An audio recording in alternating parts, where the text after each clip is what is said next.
नमस्कार। अभिनव कहानियाँ में आपका स्वागत है। हमारी आज की कहानी है वो कौन थी। ज्योति अपने पति पंकज और बच्चों के साथ बहुत खुश थी। उनके 2 बच्चे हैं। बड़ा बेटा यश अभी 12 साल का है।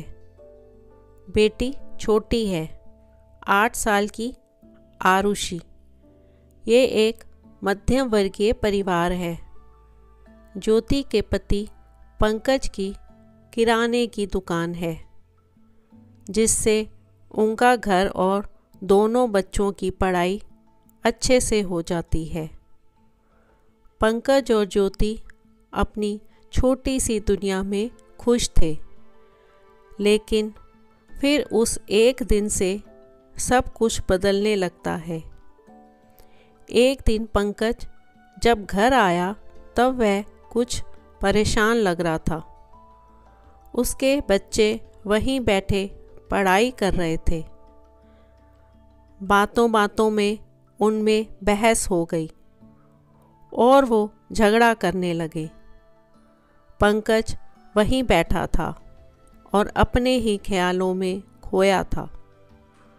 उनको झगड़ता देख पंकज को गुस्सा आ गया और उसने उठकर अपने बच्चों को एक एक तमाचा लगा दिया।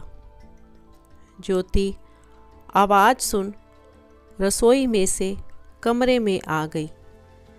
बच्चों और ज्योति के लिए यह बात बड़ी ही आश्चर्य की थी, क्योंकि पंकज ने आज से पहले कभी अपने बच्चों को मारना तो दूर की बात, जोर से डांटा भी नहीं था।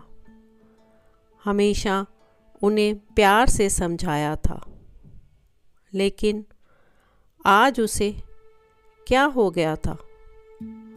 ज्योति ने पंकज से पूछा, क्या हुआ आपको? कुछ बात है क्या? लेकिन वो गुस्से में कुछ नहीं बोलकर वहाँ से चला गया। ज्योति को पता चल गया था कि ज़रूर कोई बड़ी बात है जो पंकज को परेशान कर रही है। कुछ दिन पंकज का स्वभाव ऐसा ही रहा। उसने अपना एक अलग लॉकर रख लिया था, जिसकी चाबी उसी के पास रहती थी। ज्योति को ये पता था कि पंकज उसमें कुछ रखते हैं, लेकिन वो पंकज से इस बारे में बात नहीं कर रही थी। उसे लगा कि शायद वो इस बारे में पूछेगी तो कहीं वो बुरा नहीं मान जाए। आजकल वह वैसे ही उखड़ा उखड़ा रहता है। एक दिन जब पंकज अपने लॉकर में कुछ रख रहा था, तब ज्योति वहाँ आ गई। ज्योति को देख उसने झट से सबसे पहले लॉकर को बंद किया। आज ज्योति ने हिम्मत करके पूछ ही लिया, क्या हुआ? ऐसा क्या है जो आप छिपा रहे हैं? क्या हो गया है आपको? कुछ बात है तो बताइए। पंकज ने घबराते हुए कहा, कुछ नहीं। कुछ होगा तो मैं तुम्हें ज़रूर बताऊंगा। ऐसा कुछ है ही नहीं। ज्योति को अब चिंता सताने लगी। उसे अपने पति का बदला रूप साफ दिखाई दे रहा था। घर में शांति ना हो तो उसका असर सब पर पड़ता है। करीब 1 महीने तक उसके पति का यही रूप रहा, लेकिन 1 महीने बाद अचानक वो फिर से बदलने लगा। पहले की तरह ही अपने बच्चों से बात करने लगा। शांत और सरल पहले से भी ज़्यादा हो गया। ज्योति खुश तो थी, लेकिन उसके मन में अभी भी शंका बनी हुई थी।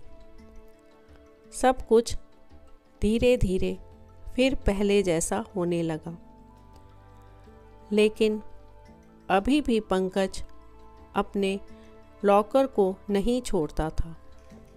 लॉकर को किसी को हाथ लगाने की इजाज़त नहीं होती थी। एक दिन घर में कोई नहीं था।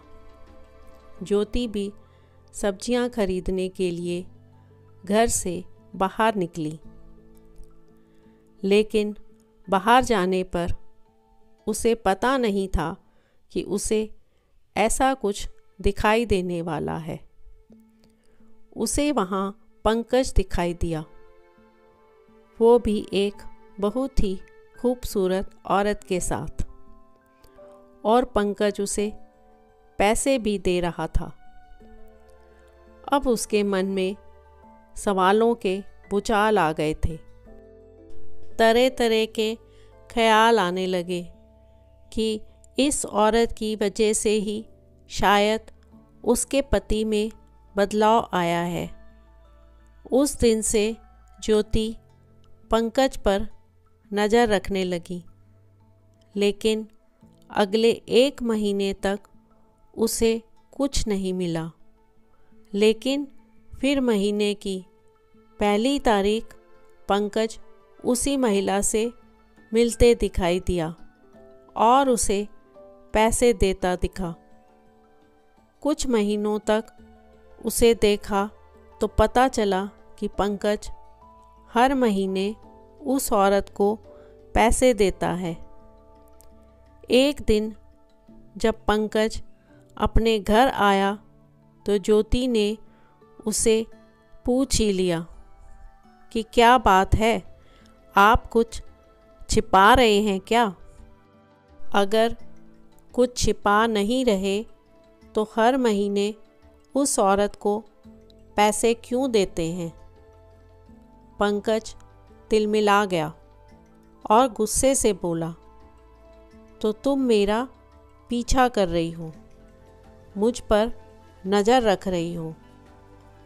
ज्योति ने उसके बाद भी पंकज पर नज़र रखी, लेकिन अब पंकज उस औरत के साथ फिर दिखाई नहीं दिए।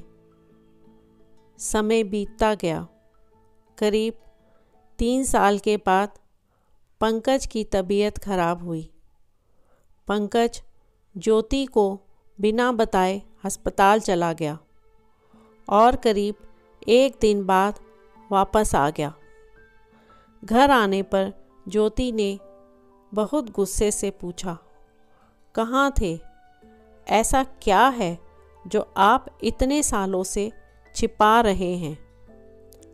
आज मुझे आपके और इस लॉकर के बारे में जानना है।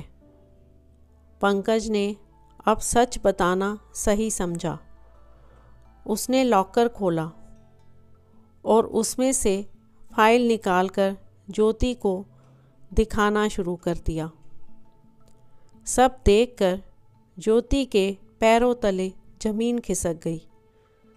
उस फाइल में उसकी बीमारी और अस्पताल के पर्चे थे। पंकज ने बताया कि आज से ठीक 4 साल पहले उसे पता चला था कि उसे एक गंभीर बीमारी है और ज़्यादा दिनों का मेहमान नहीं है। इस बात ने उसे तोड़ दिया था। उसे चिंता सताने लगी थी।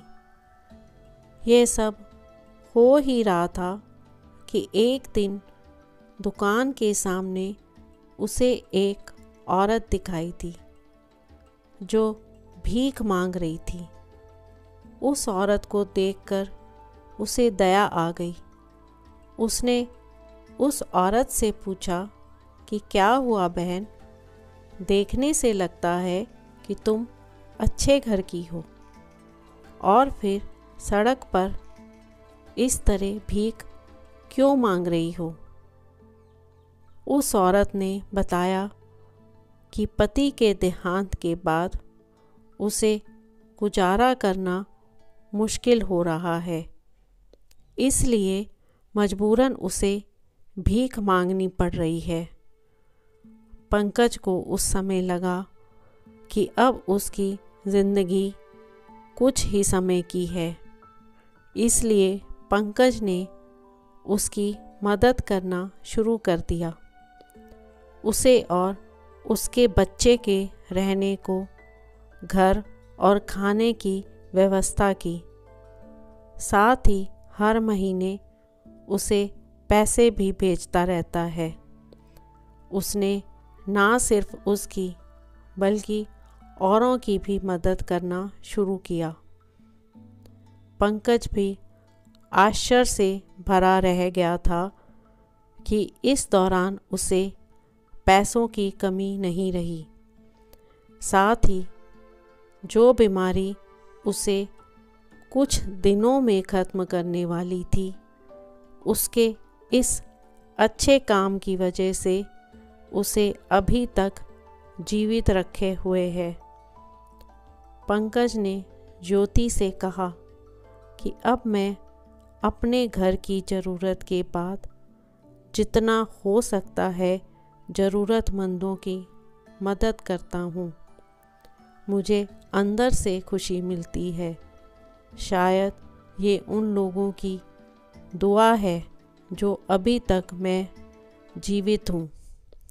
ज्योति ये सब सुनकर रोने लगी और उसने अपने पति से माफ़ी भी मांगी। उसने कहा कि आप इतना सब कुछ झेल रहे थे और हम आपको कितना गलत समझ रहे थे। ज्योति भी पंकज के इस काम में अब उसका साथ देने लगी। तो दोस्तों, आपको आज की कहानी कैसी लगी? लाइक और कमेंट करके ज़रूर बताएं और चैनल को सब्सक्राइब करना बिल्कुल ना भूलें। तो मिलते हैं एक नई कहानी के साथ। बहुत बहुत धन्यवाद।